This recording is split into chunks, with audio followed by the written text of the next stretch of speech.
series about the midot, various characteristics, strengths, and weaknesses which we all have, and what we can do about them, how we can work on them. A very important part of a Jew's life on a daily basis is working on himself, refining his character, being a better person, being a better husband, a better father, a better friend. All of that is very, very important because it will determine what kind of a life we will have, the tone of our life. Of course, performance of mitzvot is very important. That is our obligation, our duty as Jews, to do Hashem's will. But in interacting with people and in being able to deal with life as a whole, it's important that we have the right outlook. And midot, character, is a very important part of whether one succeeds or fails in his mission in life. And we've been covering already various midot, various characteristics, and it's not easy. We first need to identify them. We have to admit that we may have a certain area that we need to work on. So there are other issues that need to be resolved before one can face the problem. But I'm assuming that we all are truthful with ourselves, and if we identify something in ourselves, hopefully we will make the decision to take steps and work on them. Atzlut, laziness, is spoken a lot about in Mishlei. Shlomo HaMelech, who wrote Mishlei, and Kohelet, speaks a lot about this terrible midah. This midah that really is very, very destructive. And there's various pesukim, various verses where he describes in detail what happens to this man as a result of his laziness. I'm going to just start with one as an example, because it's a typical example of what happens, the consequences of laziness, and how one on the outside can actually observe someone's home and know that the owners are lazy, or perhaps lazy. And this is how he begins the pasuk in Perek Chavdaled of Mishlei. Al zdei ish atzel avarti. I was passing by the field of a lazy individual. Ve'al kerem adam chasar lev, and I was going by the vineyard of one who is chasar lev, who has no heart. And that's another way of describing someone who does not take life seriously, who's not intelligent, who does not take the time to understand what's important. He's chasar lev, he's without a heart, without sechel. And how did he make this determination that we're dealing with somebody like that? V'nei ala kulo kimshonim. This field obviously belongs to someone, and somehow it's been neglected. It's full of weeds, kasu panav harulim, there are thorns growing all over the place. V'geder avanav neherasa, and the fence that is supposed to protect it, to encircle it, has fallen in disrepair. It's broken. What a shame. It is obviously noticeable that this place hasn't been taken care of. Its owner doesn't care, or he's simply lazy. And as a result of his laziness, it becomes apparent that he's unwilling, not that he's not capable, but in this case he's unwilling to take care of his place, a field that has potential, a field where you can grow things. And look how it looks. And everybody can tell. You go through gardens here, you're able to see if they have a gardener, if somebody's taking care of it. Perhaps the house has been abandoned. You can tell a lot by how it's being taken care of. Another pasuk in Kohelet. Kohelet says in Perek Yud, chapter 10, Ba'atzaltam yimacha mekare ubeshiflut yadayim midlof habayit. Similar idea, the two parts of the verse. Ba'atzaltam yimacha mekare means because of laziness, the roof will become weakened. He doesn't take care of the roof. He continuously rains on it, doesn't fix it. So because of this laziness, because of his not putting an effort to repair what needs to be repaired, slowly but surely that roof will fall apart. Ubeshiflut yadayim, because of, let's call it procrastination. Yidlof habayit, the leaks will begin to come, drop by drop by drop. Again, similar idea. As a result of neglect, of not taking care of things, things will become worse and worse with time. This midah, atzlut or atzlanut, is destructive not only in olam hazeh, in this world, where one sees the consequences, where one can lose money, lose a job. Not only is it observable here, but it also affects his olam haba. One who's lazy will not perform, will not fulfill mitzvot. It works both ways. It's not that he's lazy necessarily just in one area. Because of his laziness, all his life is affected. Why is this such a critical midah? Because we are in the olam ha'asiyah. After all, we are in the world of action. According to the Kabbalah, this is the physical world, the world where we act. We need to perform. The world of performance, where we fulfill certain things. The Jew, besides performing as an ordinary human being in working, as the Torah says, "B'ze'at apecha tochal lechem," we have no choice but to work for our living. But besides that performance in the physical world, he has his own duties with Hashem. He has what's called avodat haboreh, his service with Hashem. He also, on top of his physical work and labor and profession, needs to work with the mitzvot, with the Torah. That is part of our life. And every Jew, every individual also has his unique mission to accomplish. So this is something to take seriously. In other words, it may actually happen that someone may actually sleep through his life. And before you know it, it's all over and nothing has been done and nothing has been accomplished. There's a saying in Hebrew, and I'm sure it's in other saying too, it's in Arabic, "Ha'avodah hayenu, avalo bishvilenu." Yeah, some people like to say that, life is about work, work is our life, but not for us, But it is for you, it is for us. It's not only something that we have no choice in the matter, it is actually something healthy, as we will soon see when I will elaborate about the importance of being occupied. So it's not just a necessity, it's also healthy. Rabbis tell us in Pirkei Avot, in speaking about life, they remind us that Rabbi Tarfon Omer, Hayom katzar v'melacha meruba. The day is short, life is short, and there's a lot of work to be done. But for some reason, ve'apo'alim atzelim, people tend to be lazy. And why should they be? Ve'hasachar harbe, there's so much reward and compensation for just working, for doing what we're supposed to do, the mitzvot. And the boss is pushing and encouraging and reminding us, get to work. Time is short. Before you know it, it's all over. You don't have that much time and there's so much to accomplish. But for some reason, people are lazy.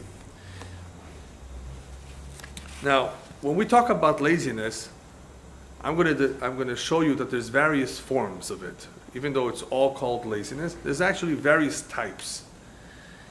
Some more, some less, some more serious, and so forth. One aspect of laziness is actually called procrastination.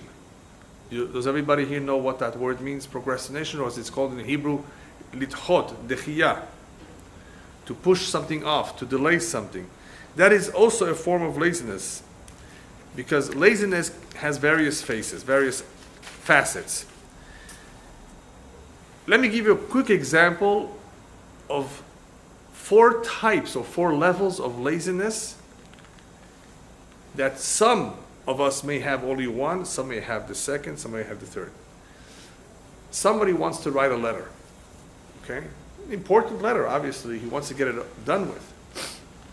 He procrastinates, he pushes it off for whatever reason. He never gets around to it.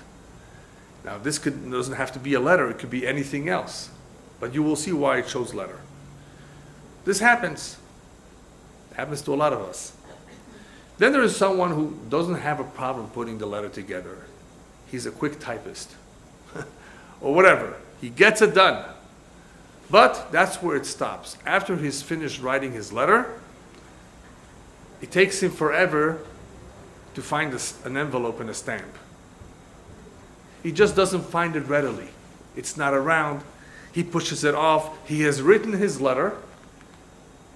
It's ready. Send it off. All you need is an envelope and a stamp. It takes just forever to find that.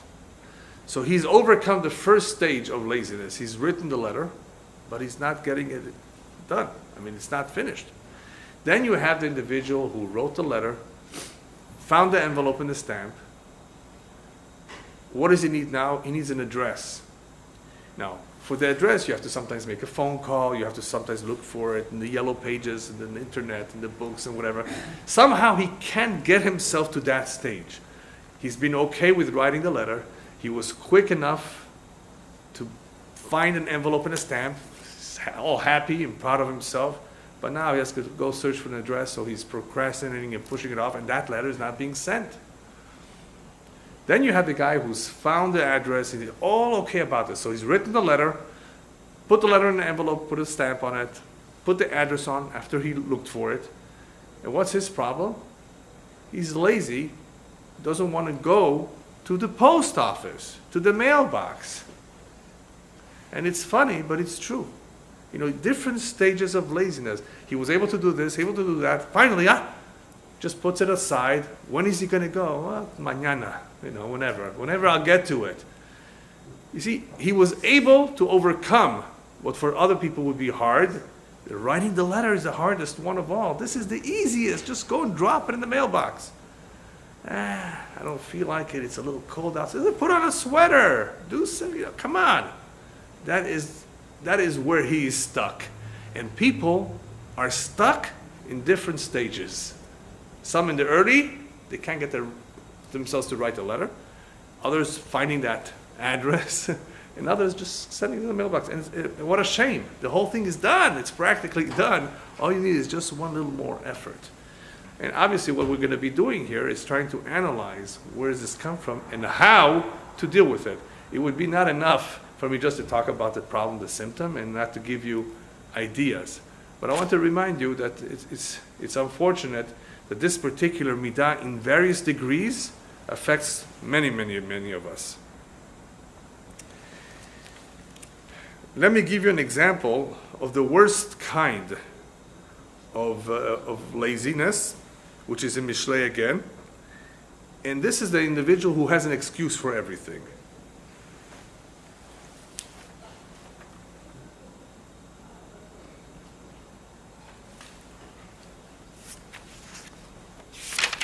Very famous example that is quoted about how lazy can you really get.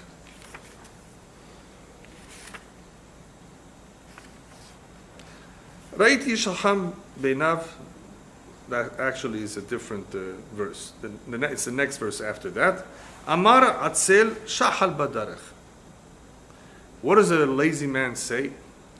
I don't want to go to the shiur. I don't want to go see this great rabbi who's coming.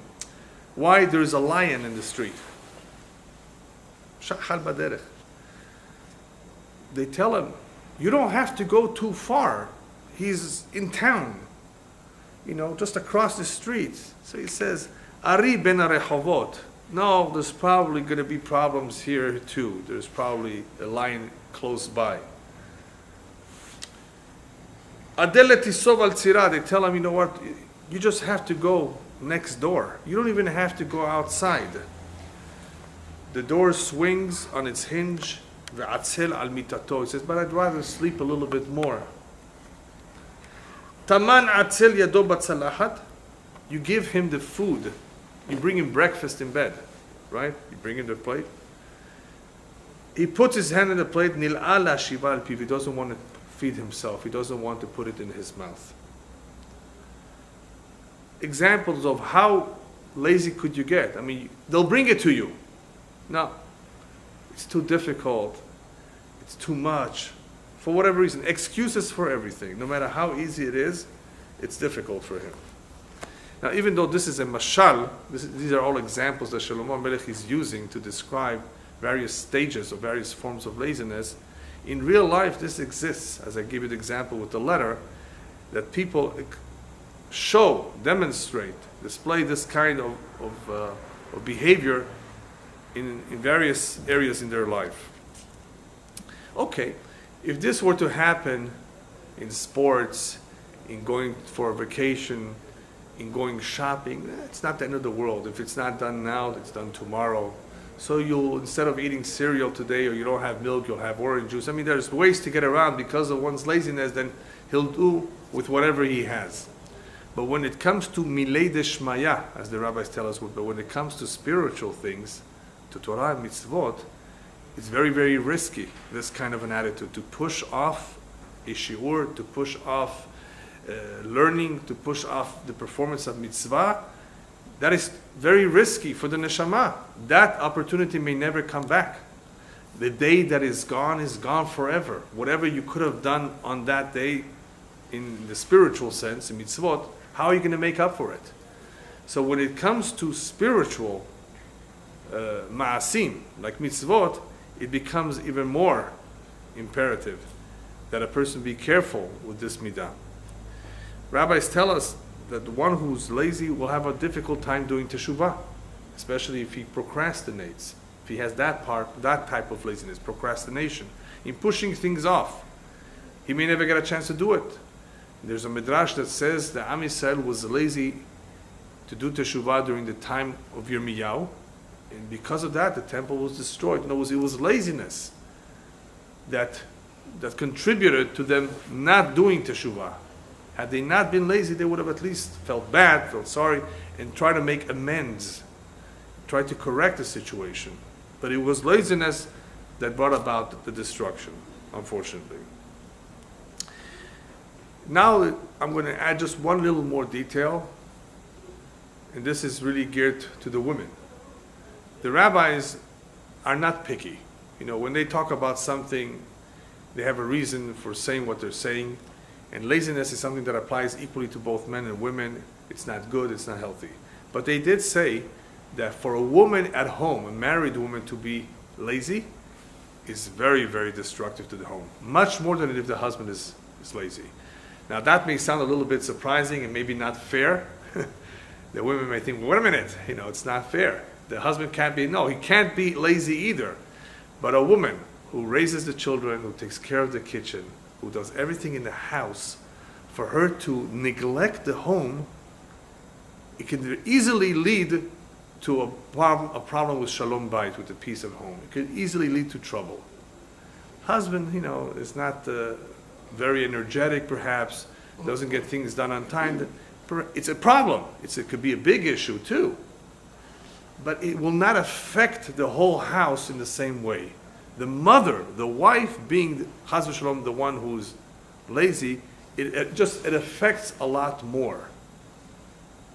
It is therefore much more serious, and therefore the women need to be extra careful in this particular area.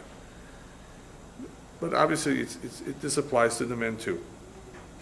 Okay, now that I've given you a little bit of an overview of what we're talking about, of how serious this midah is, how destructive it is, and how it could really make one waste his life. It's a complete waste of life if he did not accomplish what he could have accomplished. Now we're going to dig into it a little bit more to try to understand what is it? What is it exactly? Why are people lazy? And then we'll go into the more complex part, how to actually deal with it. So what is laziness? In the simple sense, in the very simple sense, I spoke a little bit about it last week when we spoke about the opposite midah called zerizut. Zerizut, or as it's called in modern Hebrew, haritzut, diligence, is the opposite. When someone is diligent, meaning he's energetic, he's proactive, he does things, he gets things done, he doesn't push off, he doesn't wait, he has a sense of purpose, he's clear about what he needs to do, and doesn't slow down. Atzlut comes about as a result of a lack of stamina. There are 4 elements that we all have, that we all comprise of. We have earth, water, fire, and air. And laziness is described as a lack of fire. as a lack of the element fire in a person. The more fire, the more element of fire is present in an individual, the more energetic he is. If sometimes it's too much of a good thing, he becomes impulsive, too fast. He becomes quick to anger. Anger, all of that comes from a lot of fire. Tremendous amount of fire is no good. It burns. It's destructive. You don't want to have too much fire, but some people do. That's their tikkun. That's their challenge. That's what they need to work on. Controlling themselves, not being too impulsive. Always need to work on having a balance. But some people have more than others of a certain element. So atzlut in its pure, simple sense is a lack of fire. Lack of fire meaning a lack of stamina. But as you will see, there's all kinds of laziness, and not all laziness comes from a lack of stamina. But to just briefly describe the symptom that everyone may have to a certain degree, it has to do with a lack of stamina. And we'll describe a little bit how to deal with that. Plus, when the laziness comes from external reasons, nothing to do with an internal weakness or lack of something, but for external reasons. If this laziness occurs once in a while, where we don't feel like doing something, where we want to rest a little bit, sleep an extra hour, if this happens once in a while, that's manageable. It's not something good. We should never be lazy. But it's manageable because what does it show? It shows that you're human, that you have, a desire, like I explained last week, for menucha, to rest a little bit, which is natural. All of this is tiv'i, as it's called in Hebrew. Completely normal and natural behavior for a person to once in a while pamper himself. I want to rest a little bit. I want a vacation. I don't want to work hard, right? If it's occasional, it's fine. The problem begins when this is regular, when one sees on himself, or if others see it on him, that almost on a daily basis, he's just not wanting to do things. He just doesn't get things done. He just procrastinates and pushes off things on a regular basis. Now, there's a light that goes on, a red light. If this is happening all the time, then there's a problem. We still have to figure out what the source of the problem is. Where is this laziness or procrastination coming from? Because we need to know how to deal with it. There's different reasons for it. But if it's regular, it's a problem. It's a real problem. There's an individual who simply works very hard. Very, very hard, physically, mentally. And he's tired. He comes home, he's very, very tired. As a result of the tiredness, he doesn't get things done. He falls asleep. Have you ever seen people by a sefer or a sidur closing their eyes, falling asleep? And they're not 75 years old. People who are older, maybe young. Now, it's not sleep apnea, if that's what they call it. It's tired. He's tired. He worked long hours. He was concentrated. His mind is tired. His body is tired. But the problem is, very nice that you worked so hard and you definitely need a rest. But do you know that as a result of that tiredness, your whole night is gone? You won't be able to see your kids and your wife. You're going to go to bed early or just not go to a shiur because of that and not pray arvit. So many things can happen as a result of that tiredness. Not your fault completely, but the chacham einav verosho. One who's smart has to see all of this and say to himself, wait a minute, I'm losing out because of this. I'm overworking myself, becoming tired, and it's the tiredness. I'm not lazy. It's the tiredness that is causing me not to do things or to push things off, either one. He has no strength. This is quite typical, and if this happens, it can be dealt with relatively easily. Just take care of yourself, rest, don't work so hard, right? And perhaps do some exercise. Exercise is very good for the body, even though I'm talking about this and I haven't been doing it recently. But when I talk to myself too. Whatever I'm saying to myself too. I'm not just preaching to others. So it is true. The Rambam speaks about it. Exercise is a good thing. Exercise is healthy. The right exercise is good for you. And here is an example of where exercise and rest can actually help somebody who's pushing things off or not getting things done because he's tired. Quick fix, no problem whatsoever. Take care of it, rest, exercise. Then there are situations where there are physiological or psychological issues that are producing this kind of laziness. And this one you have to pay close attention to, because unfortunately they exist, and you may be able to identify one or more in somebody that you know. And if you do, they need help. One of them is a lack of motivation. Lack of motivation. He's not really lazy by nature. He has fire in him. He's an energetic person, especially once upon a time he was very energetic. What happened to him? What happened to Shmuel? What happened to Shimon? I remember he was very, very energetic. He got things done. Well, maybe he's not motivated anymore. Something is going on in his life, in his personal life, in his personality. Something's going on. Why would a person not be motivated? Find out. Now, we're not going to talk about why a person is not motivated. There's various reasons, but lack of motivation is definitely an issue. It's a problem. It can be dealt with. Find out what it is and see what can be done about it. Why is there a lack of motivation? He's not strong-willed. Now, that could be part of his personality. He's not a strong-willed person. Or it could be that something happened, and he's no longer, is not as in the past as strong-willed. These individuals can be helped. They really can.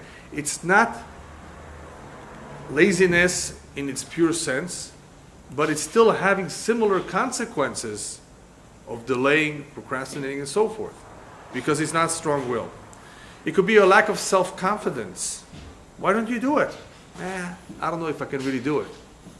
Lack of self-confidence, that's all it is. He may need a little bit of encouragement, a little bit of a push. That's the only reason why he's pushing things off, something that could easily be done. He has no problem. He's not a lazy person in the real sense, in the pure sense. He's just not confident enough that he can do something. Then you have all kinds of fears and anxieties, haradot, that people may have. They're unsure, certain phobias, or a very low self-esteem. That's another problem. And sometimes even depression. Even though all of these have something in common, I mean, the person is pushing things off because of some problem that he has, other than laziness, it's still going to bring about the same result, same consequences. And an unhealthy situation where because of something that is bothering him or that he has in his nature, he's not able to maximize his potential. He's not able to get himself a job. He's not able to sit and focus and concentrate on his learning, or whatever. These are real issues, serious issues that can be dealt with. Then there's a situation where somebody overanalyzes a situation and gets into too many details and complicates matters even more than what it really is. Sometimes the situation is a lot simpler, but people sometimes tend to make more than what it really is. And that is a certain characteristic that certain people have. As some people, as the saying goes, they can't see the forest for the trees. You know, and sometimes when it comes to a problem, solving a problem, dealing with a problem, they overanalyze it. And it's really not so complicated. And because of the overanalysis, they procrastinate. Then you have the perfectionist. It has to be done right. It has to be perfect. And because of perfectionism, things don't get done. And if they did it, they have to do it all over again. You know, some people who are perfectionists, they've written something nice. You look at it, it's beautiful handwriting. They erase it. No, you got to do it all over again. No, just put a little bit of white out on it. No, it doesn't look nice.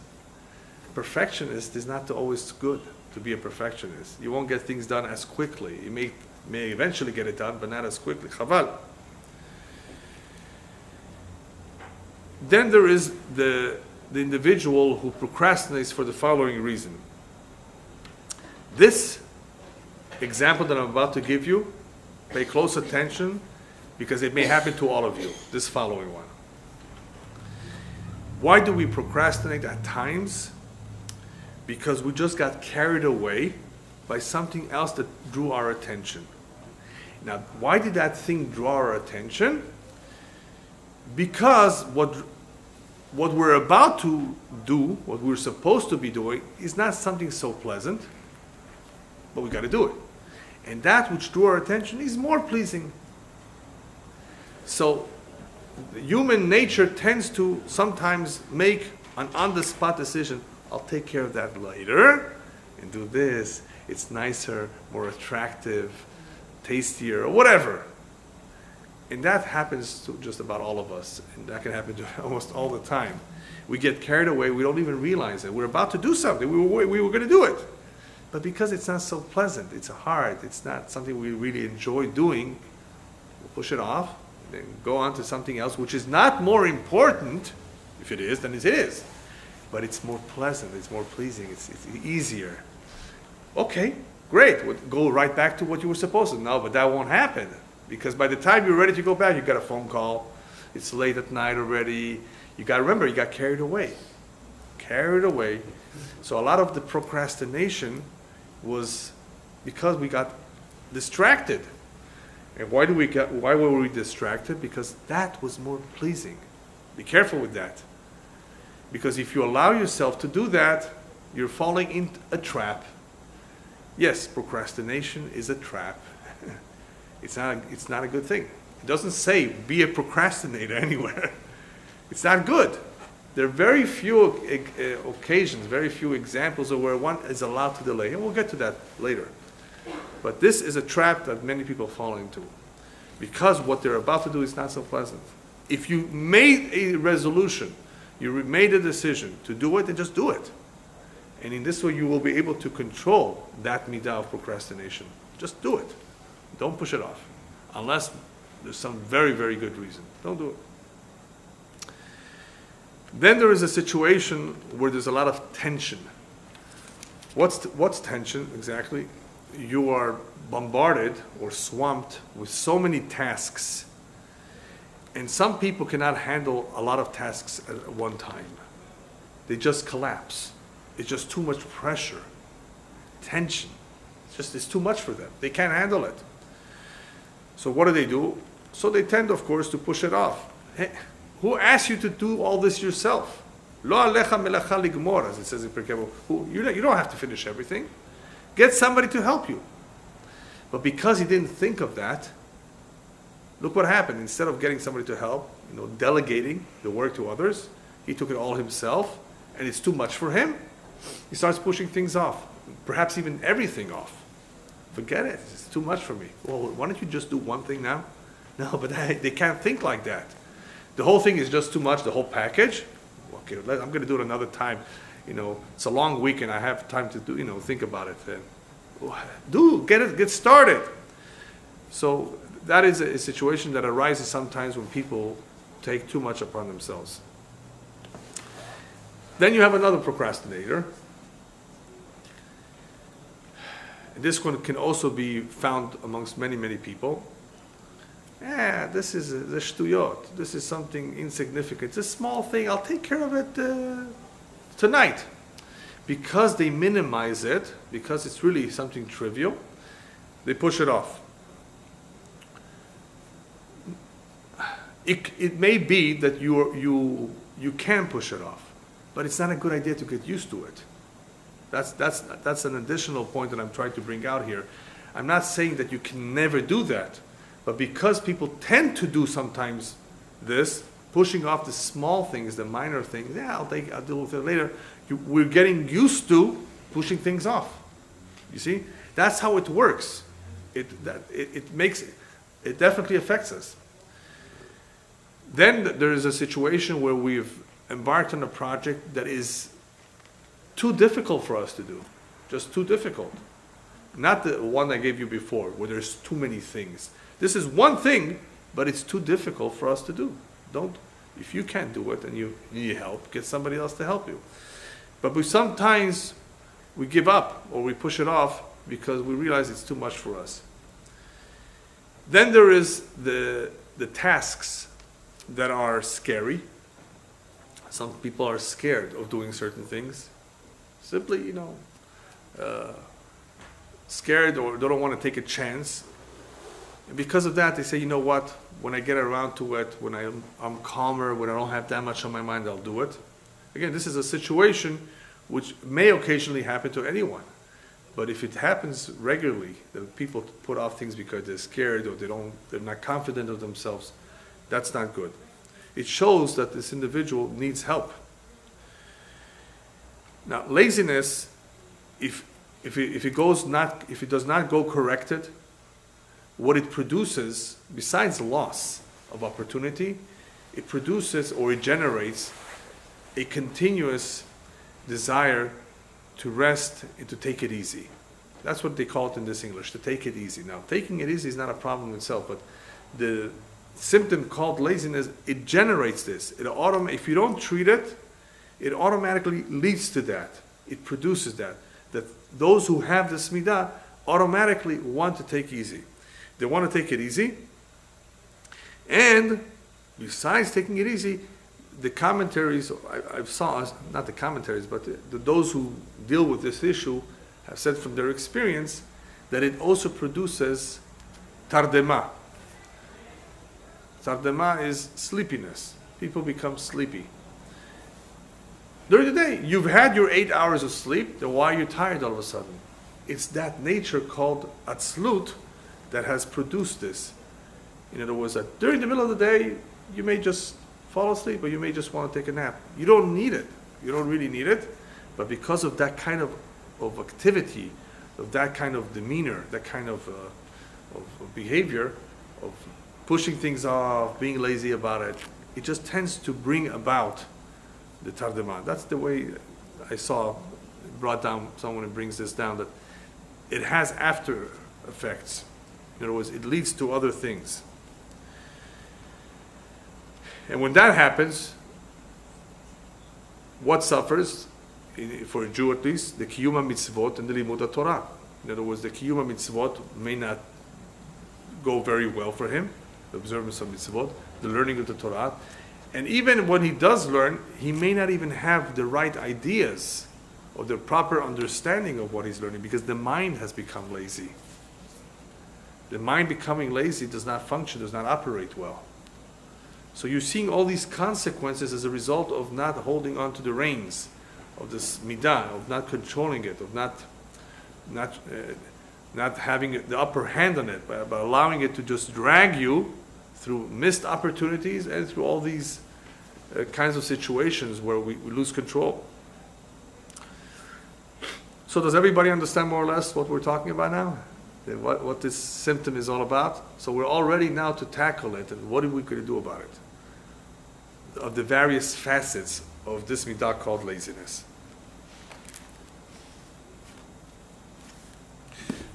The first thing that we have to keep in mind is that the rabbis emphasize the importance of always being active. Liot pa'il. Rabbis tell us in very strong terms, Sha'batala mevi'a lidei she'amum. Lack of activity leads to boredom. Boredom is not something good, not something healthy. But the word she'amum is not just boredom. That's really a word that we use in modern Hebrew. Boredom, misha'amim. When the rabbis used the word she'amum, they meant something more serious, something very negative. The batala, lack of activity, could lead to sin. It could lead to a person losing his mind. She'amum is a form of losing a person's mind. Not going crazy completely, but almost. Doing wrong things as a result of batala. Doing silly things as a result of being not active. The rabbis even say something that I saw recently about how activity is healthy to those who are older. and they were thinking of retiring, don't stop working. If you stop working, you don't do anything, Chas v'shalom, a person can die. In other words, work, continue to work, and today even the experts agree with that. Now, a Jew is always working somehow. He's always going to tefillah, so we don't have that risk, Chas v'shalom, of just doing nothing. So you don't have to physically work till you're 90. You can stop, you can retire and spend more time learning, spend more time with your family. But always be active. So much so that the rabbis add the following point. If somebody is wealthy, and he can afford several maids, one that does the cleaning, one that helps with the cooking, one that helps with the house, with the various things that need to be done in the house. What is the wife going to do? The wife of a wealthy magnate, that's the way you call them, magnate, a wealthy individual. What is she going to do? So the one opinion says, well, if she has all these maids, she's going to do nothing. She doesn't. She can sit in her throne, in her big chair, and just do nothing. Maybe read a book. And the Chachamim said no. The maskana, the conclusion of the rabbis is that even if you have 100 maids, never allow your wife, never allow yourself to be without some activity. Because abatala mevi'ah lidei she'amum, it's going to drive her crazy. It's going to cause her to do things that are not right. It can lead somebody to sin. Abatala mevi'ah lidei she'amum. That batala meaning doing nothing, no activity, can be very destructive in ways that we did never anticipated. So always be active. Be active, always be productive, always do something. Number 2, to keep in mind, is that we have a Yetzer Hara. And this Yetzer Hara is called the Yetzer of Hesech Da'at, the Yetzer of distraction. The rabbis talk at length about what Hesech Da'at is. Hesech Da'at means don't be distracted when you're praying.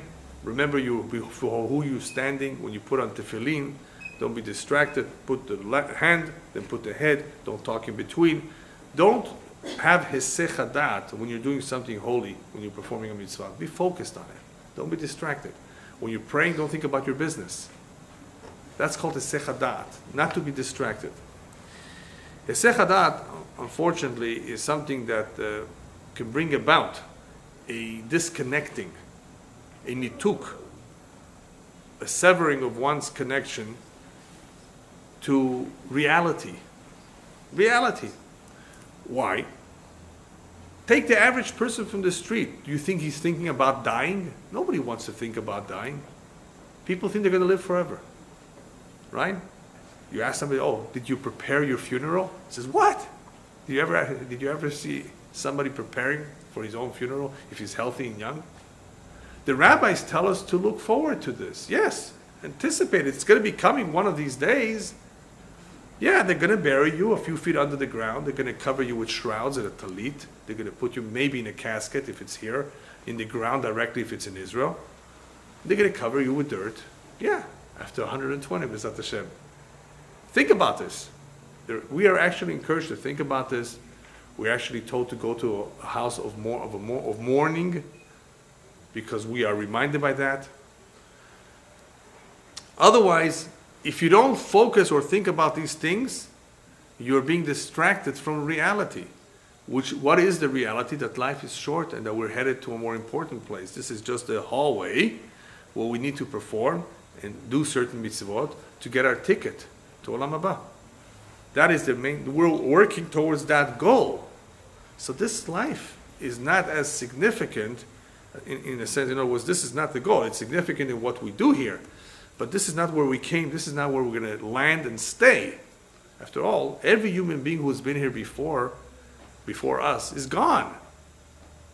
Has anybody seen George Washington recently? He's gone. He was here. He's gone.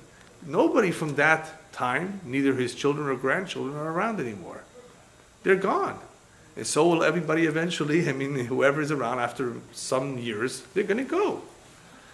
So that's the reality. The reality is that this is not forever. And that we're here for something very important.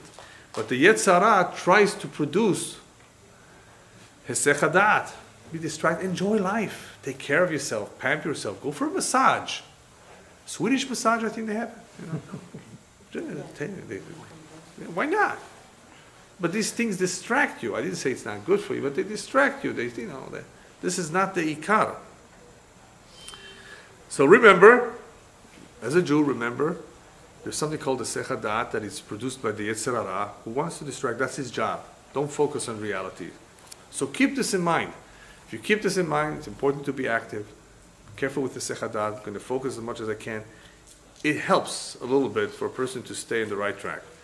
And then number three is what the Rambam says. The Rambam is speaking about midot, about character.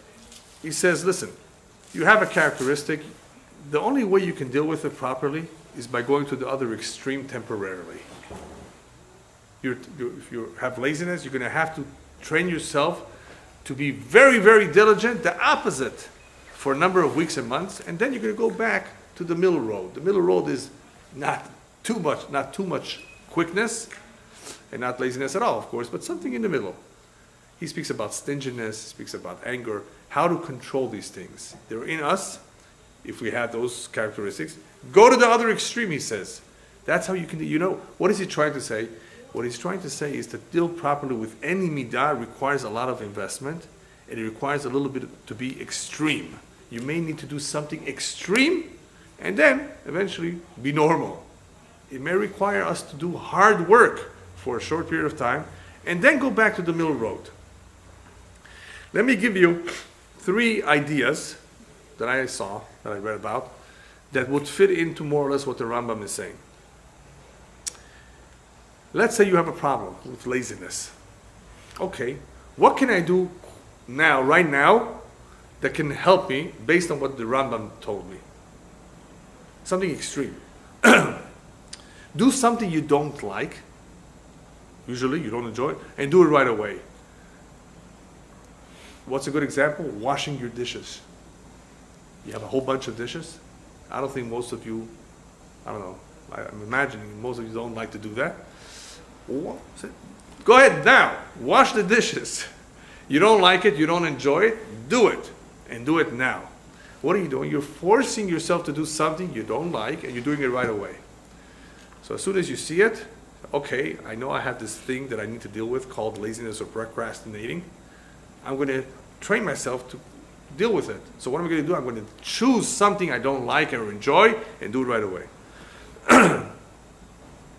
Number 2, let's say you come home from work and the first thing you do, or the second thing you do, is you go to the couch and you put your feet down and you rest for several hours. Don't do it.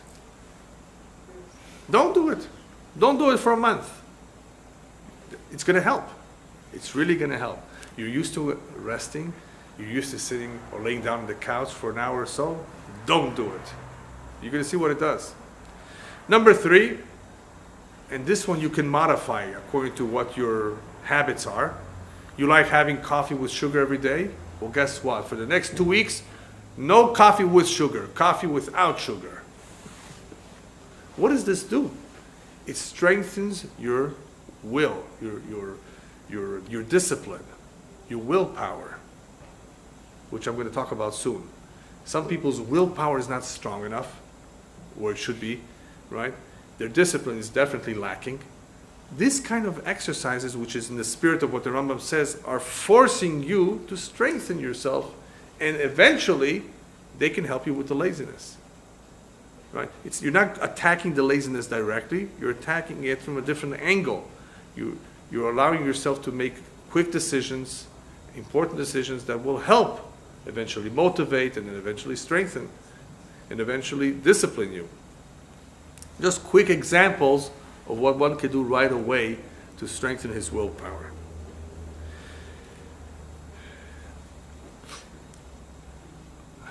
I'm going to share with you now a whole bunch of additional ideas.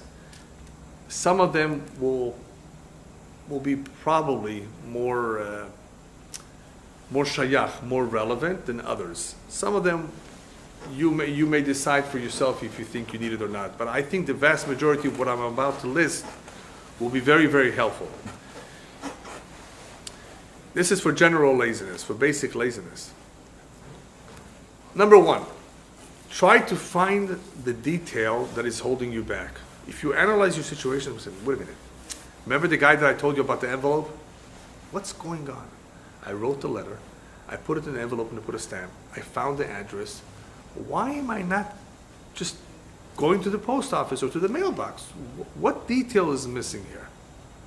Analyze yourself. Because it's usually, I'm telling you, most of the time, it's a small detail that is preventing or holding him back. What is it? Is it perhaps that I always get carried away and do something else? Why don't you just take care of it? Do it right away. Find out what is the detail. And it's usually, remember, it's usually a small detail. If you think about it, you will find that it's a small detail that is holding you back from doing that, from taking that last step. Number 2, think about the importance about what you're about to do. Is it very important to you? If it's important, think about it. This is very important. People get up early in the morning to catch a flight. It's important to them. They don't want to miss the flight. Why other things that should be important, are pushed off. So if it's important, think about how important it is. Well, this is important to me. And because of that, I need to take care of it. Or ask yourself, well, can I really ignore this? Will I really gain by pushing it off? Think about it. We don't always think enough about it, but think, is this something that I can really push off? Say, no, I'd rather not, then do it. Is this something that somebody can help you with? This takes us back to the other one, where there was a problem of taking something that's too difficult, too cumbersome. Ask yourself, wait a minute, perhaps this is something that I should not be doing on my own, and I should have some help. This way it will be done. Because if it's something that you really need help and you don't get the help, it's chaval. It may wait for a couple of days, if not a couple of weeks, just because of that. Think, wait a minute, perhaps this is something that should be done with help. Or perhaps there's another approach to getting this done. Perhaps another way. Because maybe the way you do it is not easy. Perhaps there's another way, another approach. Another idea, why are things not always getting done on time? Perhaps I am a perfectionist. Am I? Ask yourself. Maybe that's the problem. So you're asking yourself, interview yourself, analyze the situation. Is that the reason why I'm not able to get it done? Why so many times I push it off? Is it because perhaps of perfectionism? Then you have an individual sometimes stuck. He's stuck in memories of the past, and that clogs his mind. He's about to do something, he's getting ready to do it, and all of a sudden he sits down and starts daydreaming, thinking about all kinds of things in the past, just dreaming. This kind of an individual, by the way, the best thing for him is to just get up and do something, anything. As soon as he sees himself dreaming in Fantasyland or whatever, or in memories of the past, get up and just do something. Go take out the garbage. Something. Go take a walk. Get yourself out. Do something, because otherwise you remain stuck and you're in wonderland.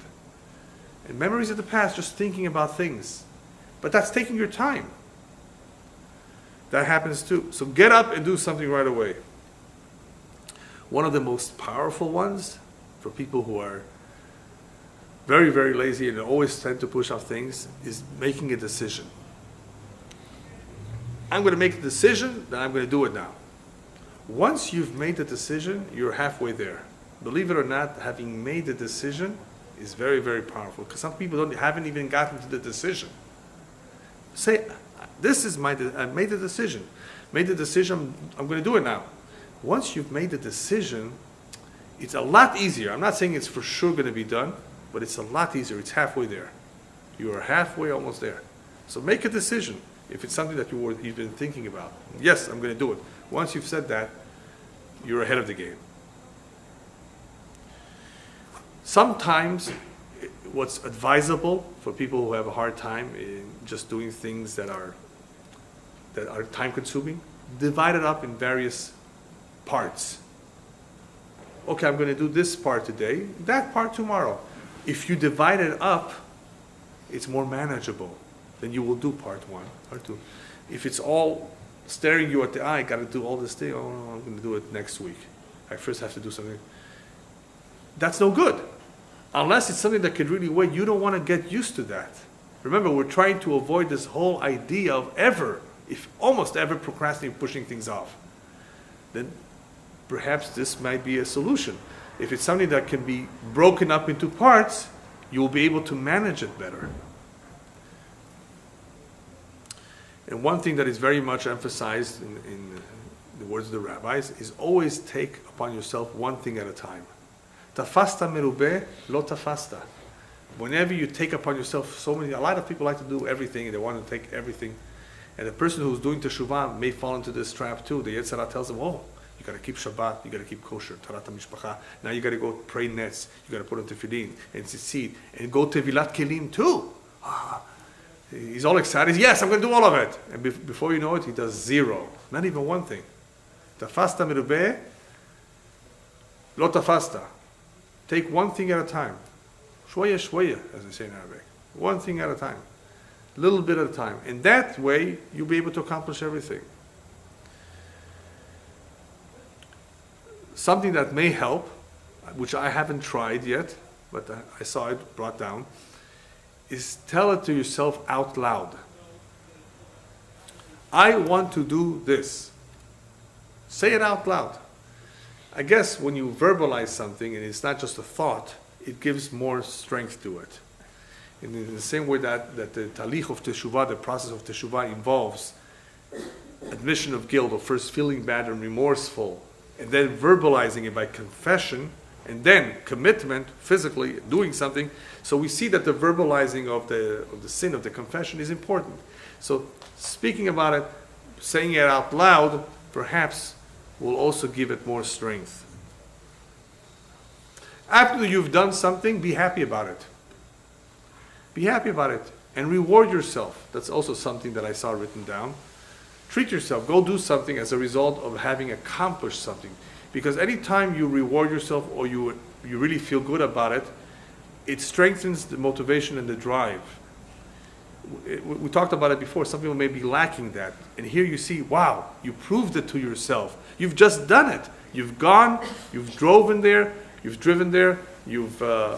done it, you've set it up, right? By yourself, right? Without any outside help. That means you've proven it. You can do it. Then you can do it tomorrow too. You can do it the next day. In other words, you see you can do it. So reward yourself. Maybe buy yourself a chocolate. I don't know. Something. Whatever you like. Feel good about it. And this good feeling and this reward will stimulate you further. The reason why being happy about even something small is important is because the experts explain that the success of small tasks is the secret of the success of larger tasks. If you've succeeded in the small ones, that means you can succeed in the larger ones. So therefore, you've done it. You've done it. Even though it's small, even though it's just once. Be happy about it, because that in itself proves that you can eventually succeed in the larger tasks too. Anytime a person is happy with himself, it strengthens his self-confidence. So happiness, midat simcha, which we'll talk about, is not just a beautiful midat to always be happy and rejoice. Here we're talking about happy with yourself, with your confidence. There's a Hebrew word called sipuk, which is hard to translate in English, but it basically means satisfaction with what you have done. Another word which is similar but a different idea is called nachat. Having nachat from your kids, which is also a certain happiness and satisfaction that Baruch Hashem, they're doing the right thing, they're married, they're settled, they're working, they're righteous. That's called nachat. It's a sense of good feeling and happiness. When a person accomplishes something, you know how good feels. Imagine you have to organize your room. It's all a big mess. Anybody have that problem? They do, they won't tell you. Yeah, that's right. It's a balagan, as we call it in Hebrew, the garage or whatever. You know how good it feels after you've done it. It's not just that the room is clean and organized; it's the accomplishment that you've done it. I actually did it. So therefore, having those small successes is very important. because the small success is indicative that you can do it. It will strengthen you, it will motivate you, and it will give you the push to continue to succeed in the other tasks as well. Let's say you just finished a task. Another good idea that can help us strengthen ourselves, whether it's the self-confidence, whether it's the will and the discipline. You just finished it, you know what? Try continuing. Even though you started off saying that's all I'm going to do, try continuing. You know why? Anytime we stop, to come back to it later on is very difficult, especially if you wait a lot of time. If the interruption is big, it's harder to come back to it. So if you can, try to force yourself. If you can, after you finish, okay, I'm going to push on a little bit more into the second stage of this project. In this way, you won't give too much interruption between the various parts. One has to be very careful with yi'ush. Yi'ush means to give up hope. Sometimes situations arise that are very difficult, really, really tough problems. Never say that it's impossible, never say it's too difficult. On the contrary, convince yourself, no, I can, it is possible. I've been involved recently with all kinds of situations, people who are having problems in Shlom Bayit, where people say there's no hope. Never say that. There is hope. We've got to do our best, we've got to try. Never use the words, there's no hope, it's too difficult. It's not good. Don't give up right away. You've got to try, you've got to do your best. So, L'ezat Hashem, I mean, hopefully, if we have the right attitude, we will never give up. Let's say you really have a problem with laziness. You always rest and like to take things easy and slow. Another idea that may help is that even though you're tired, don't go to that sofa. Unless you say, I'm going to do it for 15 minutes only. Now, I know this is doesn't always work. I've sometimes asked my kids, wake me up exactly in 1 hour from now. And sometimes I succeed. There's a lot of work to be done. But sometimes, you're so tired that 1 hour becomes 2 hours. And before you know it, it's 2 o'clock in the morning, and now I'm getting up, Well, what can you do? If you're really tired, you're tired. But be careful. If you are going to lay down, give yourself a time. If you don't give yourself a time, then it's very loose. An hour, 2 hours. Give yourself a time, and this way you have more control over the situation. It's a good idea to set up goals, long-term goals. The reason why long-term goals are good, even though they're long-term, is because it gives you something called in Hebrew tzipiyah, something to look forward to. And that something to look forward to is also stimulant. It's also something helpful. This is what I want to accomplish. I'm not starting it now, but this is a long-term goal. These things are helpful too in dealing with the laziness. And now comes my favorite. Anybody want to guess? Yeah. These are all good ideas, but the following is, I think, one of the best. It may not help every one of you, but it's definitely helpful. Make a list. Lists, yes, lists are very, very good. Keep a list, whether it's in your Palm Pilot or whether it's written down. And what's going to be on that list? The important things first and the less important things last. Because a list is not just a reminder of things to be done, it should be prioritized. Priorities are very important in life because we spoke about Hesech HaDa'at before, being distracted by things that should not distract us, things that are not as important. Make a list and a prioritized list of things that are more important on top that need to be done right away, things that are less important down.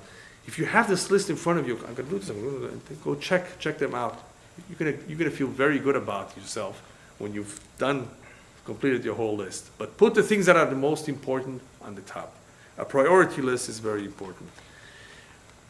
Working and developing willpower and self-discipline is very important. It's something that goes on forever. It's not something that we can take care of right away. These are exercises that will help us in life in many, many areas. Self-discipline and willpower. And by prioritizing your life, by organizing yourself, by being strong and by taking care of things in the right time, it brings that about too. I want to advise you that one of the things that you should be very, very careful. Here, you're working on on motivating yourself. You're working on your discipline, and you, Baruch Hashem, you have a lot of willpower. I want to warn you that even though this is good and this is fine, what can easily break you, what can easily make you lax and fail, are those small things that creep in our lives that are unplanned. Give you an example.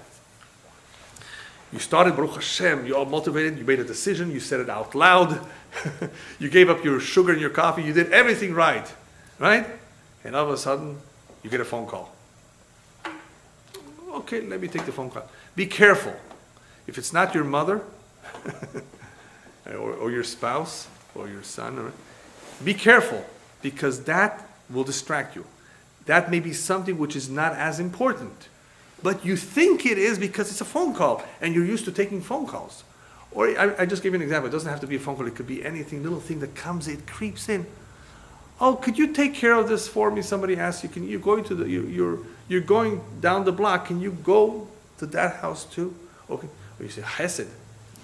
It may distract you. You have to get back on time. You have a shiur. You have this. Be very, very careful. Somebody asks you to do something for him and you want to, of course, do him a favor, but wait a minute. If this is going to take you off track, it's not good. Why? Because we always think it's going to take 2 minutes, and it always ends up taking a lot more. And when it ends up taking a lot more, guess what? You've missed your opportunity to do what you were supposed to do today. You push it to tomorrow, but tomorrow you can't do it because you have something else for tomorrow. You won't end up doing it so fast. So be careful. When you do organize yourself, you prioritize yourself, don't allow so easily for things to creep in. The last thing that I want to mention to you is a very, very important idea that is also mentioned in Kohelet, a very important pasuk, chapter 9, and it deals with the question, okay, I have a lot to do in life. We have a lot to accomplish. How much should I do? Where should I stop? How much should a person try and do? What should he do? There's unlimited amount of chesed that you can do. You can visit many sick people. You can achnasat orchim every day, twice a day, for breakfast. And how much should you do? It's not an easy question to answer, but I'm going to give you an idea. And that is what Kohelet tells us. And this is a very important idea for life. In Pirkei Avot, we said before that Lo alecha melacha ligmor ve'nata ben chorin lipater mimena. You don't have to do everything, but neither are you exempt from doing nothing. So how much should you do? Very, very powerful statement made by Kohelet. Kol asher timtza yadecha la'asot bechochacha aseh. As much as you can. Whatever you can do in life, if you're capable, do as much as you can. Ki en ma'aseh v'cheshbon v'dat v'chokhmah b'she'ol she'ata olech shama. Because once you get to the grave, you won't be able to do it anymore. So while we're alive, do as much as you can. You have an opportunity to do something productive, something helpful, a mitzvah, do it as much as you can. Whenever we have the ability to do something, do it. Whether that succeeds or not, that's up to Hashem. But we have to try. And if we try, we will have divine assistance. As the rabbis tell us, Kol habali taher misaynin oto min hashamayim. Whoever wants to become pure, he will receive divine assistance. But they will only help you if you first help yourself. So you first have to want. We first have to make the decision to do it. We first have to recognize the importance, the value of what it is. We have to have clarity. We have to be careful with the Yetzirah, with the Sechadat, not to be distracted. We have to be focused. And we have to prioritize our time. What is really important in life and what's not so important. And by the way, this priority is not only important when it comes to spending money. What should I spend on and what should I not spend on? It's really very, very significant when it comes to the most precious commodity of all. That's called time. What should I do with my time? And I'll end with a quick story. There was once an individual that came to a big rabbi and asked him, Rabbi, I only have 15 minutes a day to learn Torah. What should I learn, Rabbi? Chumash, Gemara, Kabbalah, Halachot. There's a lot of things to learn. I only have 15 minutes, he says. The rabbi says, you have 15 minutes, learn Musar, ethics. Rabbi, Musar of all things? Says, yes, when you learn Musar, you'll realize you have more than 15 minutes a day. Okay? when a person sits down and analyzes his life and what's important and what's not important, he hopefully will realize that learning and working on himself is very, very important. His life will be transformed, his home will be different, he will be a happier person if he just organizes things right and prioritizes things right. And with the right hashkafa, with the right outlook, meaning with knowing what's really right and what's wrong, with knowing what's important, what's not, he won't make as many mistakes. But we still need chizukim from time to time. We need strength. We need to be strengthened. We need stimulants. We need people to encourage us. We need all of that. We're only human. And that's why we're here. We're learning about what we can do and what we need to avoid, what we have to be careful. There are many traps and temptations out there, and they tend to take us away from the service of Hashem. So as Jews, we have a tremendous responsibility to be aware, to be cognizant of all these pitfalls, because they destroy people's lives in all kinds of ways, not just in laziness, in being very, very angry, in being very not productive, in all kinds of ways. And we'll cover each one of those areas in each one of those B'ezrat Hashem throughout this year. But laziness is one of those midot, as Shlomo Melech pointed out in Mishlei, that really, really completely destroys a person's life, because it's not necessarily the physical life, because even if he inherited millions of dollars and he doesn't have to work, if he's lazy, it's a shame. There's so much that he can do and be productive in being a decent human being, in helping people, in so many other ways, even if he doesn't have to work. Learning and teaching, perhaps, so many things that you can do. This is definitely a midah that one has to conquer, has to work on.